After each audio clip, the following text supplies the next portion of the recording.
Just days after South Korea decided to terminate its military intel sharing pact with Japan, North Korea fired yet another of its short-range missiles over the weekend.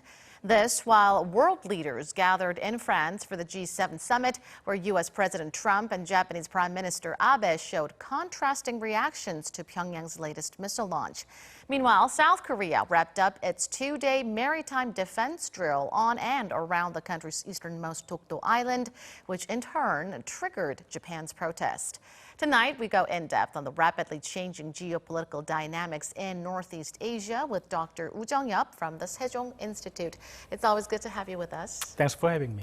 So it's almost become a weekly routine now. North Korea has fired another round of missile launches on Saturday into the East Sea. The regime so far had cited the South Korea-U.S. joint military drills as the biggest reason behind firing off their missiles. But now that the drills are over, why is North Korea's provocations continuing? Yes, as you just mentioned that Kim Jong-un sent a letter to President Trump indicating his dissatisfaction with the Korea-U.S. joint military drills, and President Trump mentioned that Kim Jong-un authorized for the missile launches. However, he continues to launch missiles even after that military drills has ended. So maybe the immediate reason for the most recent launch, maybe because it has followed Foreign Minister Lee Young-ho's statement about Secretary Pompeo's recent interview with the media, saying that the sanctions will continue until North Korea will fully denuclearize. And North Korea has showed strong dissatisfaction with Secretary Pompeo's recent remarks. So maybe that might be the immediate reason why North Korea launched another missile. Or maybe it's just according to their own schedule of developing new kind of weapon systems. So we don't know yet. However, there are kind of reasons that why North Korea continue to launch missiles. Now, speaking of which, North Korean media announced that it has successfully launched a newly developed super large multiple rocket launcher under the supervision of the regime's leader, Kim Jong-un. Now, the missiles flew about 380 kilometers at an altitude of 97 kilometers. What's your analysis of North Korea's latest missiles? So in the past, when North Korea launched the rockets, the altitude was not that high. It was about like 30 kilometers or 35 kilometers. So the altitude of 97 kilometers of the recent launch this time is not really conforming with our analysis of rocket launch. It usually fits the short-range ballistic missiles trajectories. So whether the recent launch is this kind of multiple rocket or it's a different kind of short-range ballistic missile is not clear yet. However, North Korea is showing off this newly developed multiple rocket launcher is very threatening to South Korea's security, because it can reach all the regions in South Korea, and it's very difficult to detect in advance, because as this kind of launches recently show that North Korea can launch anytime, anywhere with various kinds of mobile launching systems. So we don't know yet whether this is another kind of short-range ballistic missile or it's rockets. So North Korea's latest missiles are very threatening to South Korea, but U.S. President Trump continues to downplay North Korea's missile launches. Even during the G7 summit in France, he said that he's not happy about it, but that they don't violate UN resolutions. Why do you think Trump is maintaining a soft stance towards North Korea's continued missile launches? So technically, any launch of any ballistic missiles violate UN sanctions. So technically, North Korea's launch of ballistic missiles is violating the UN sanctions. However, the reason why President Trump did not cite UN sanction is because maybe he believed that keeping the North Korea on the track of negotiation is better than citing another UN sanctions onto North Korea. So if we are going to bring this case into UN Security Council, that means we are going to invoke another UN Security Council sanctions on North Korea.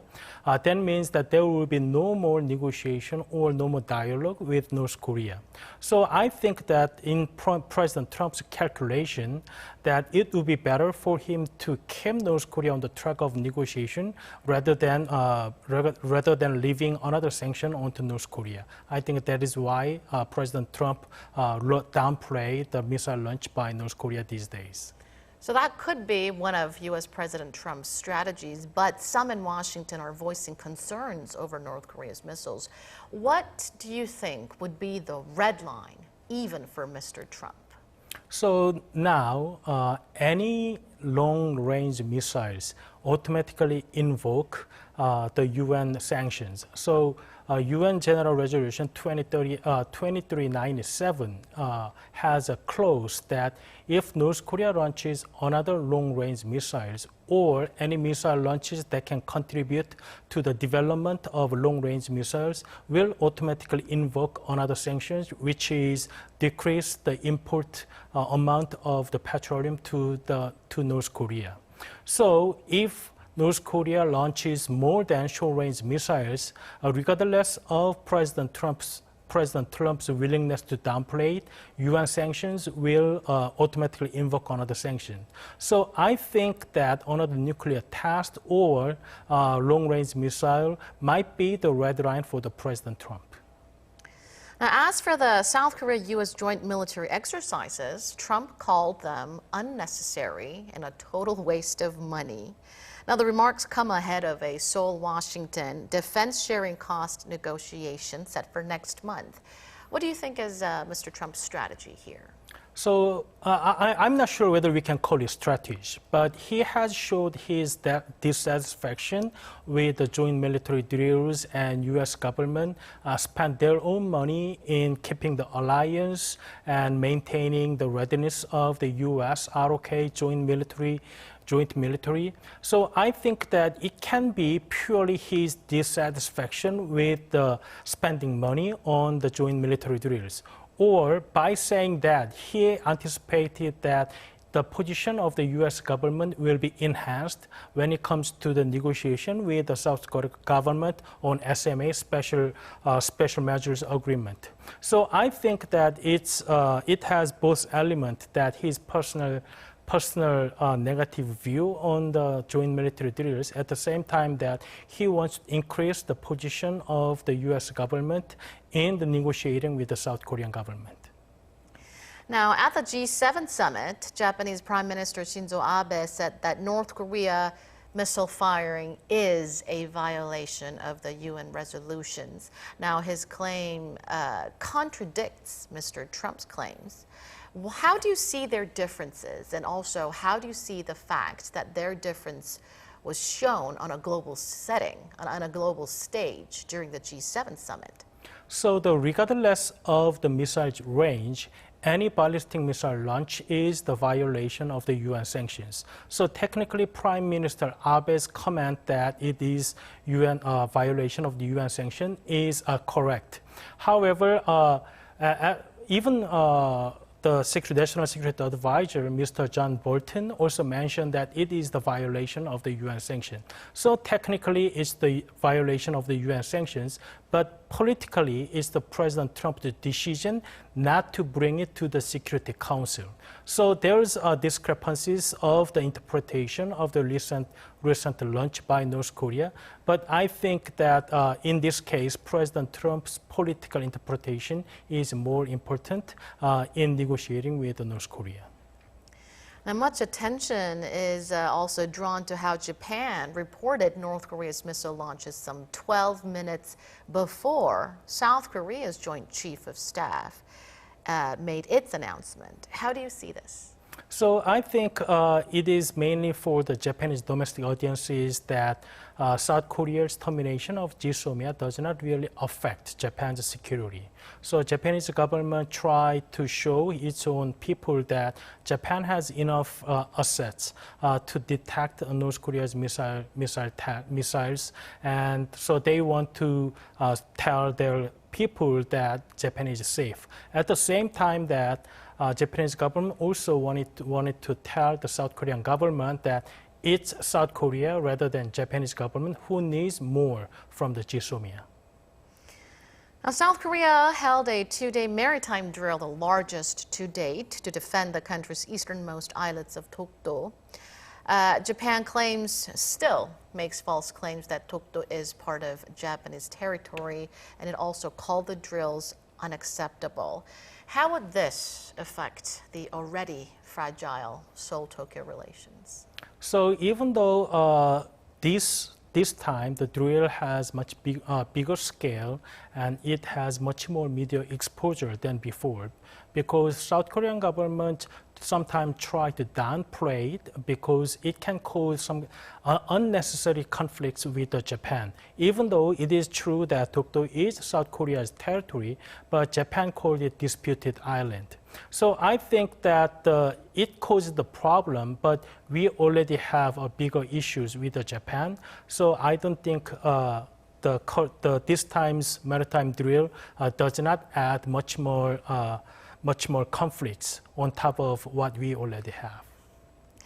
Now, the U.S. Today once again voiced concerns over South Korea's decision to terminate GSOMIA, the military intel sharing pact with Japan. Now, I know you have been asked about this question many, many times by now, but how do you think GSOMIA's termination would affect South Korea-U.S. alliance?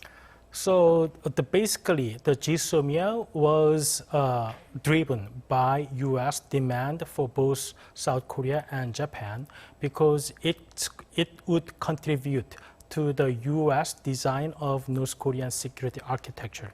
So now South Korean government decided not to extend the GSOMIA. U.S. government is very much offended because U.S. government has demanded South Korea government to extend the GSOMIA, even if South Korean government did not actually want to exchange information through GSOMIA. So I think for the time being that U.S. government is going to show some kind of their dissatisfaction with the Korean government. So we have to see whether it's going to affect our negotiation in burden sharing or U.S. government is cooperative in South Korean government policy toward North Korea. Since we have a bit more time left, you've mentioned that U.S. President Trump doesn't want to break the frame of dialogue that's been set up among the parties of regional players. When do you think North Korea-U.S. nuclear working level talks can resume? So the problem, the ball is now in North Korea's court. So even though Chairman Kim Jong-un met with President Trump in Panmunjom and promised to resume the working level negotiations, but it's going to be very difficult for North Korea to delegate the mandate to the working level negotiators. Because before Hanoi, there was working level negotiations, but without delegated mandate from Chairman Kim Jong-un to the working level negotiators, North Korea's negotiator would not be able to know what he's going to negotiate. So North Korea, there's no sign that North Korea has made strategic shift, which is North Korea is going to give up all its nuclear weapons, fissile materials, and nuclear programs, that North Korea is not prepared for the working level negotiations yet. So I think that it's going to take more time for North Korea to make that kind of decision. And North Korean government has not known yet what their aim in the negotiating with the United States if North Korea wants to keep its nuclear weapons. So I think that until the time that Chairman Kim agreed on the denuclearization of North Korea, which is the end state of the denuclearization, which is demanded by the U.S. government, it is very unclear that when the working level negotiation would resume or whether a working level negotiation will be meaningful.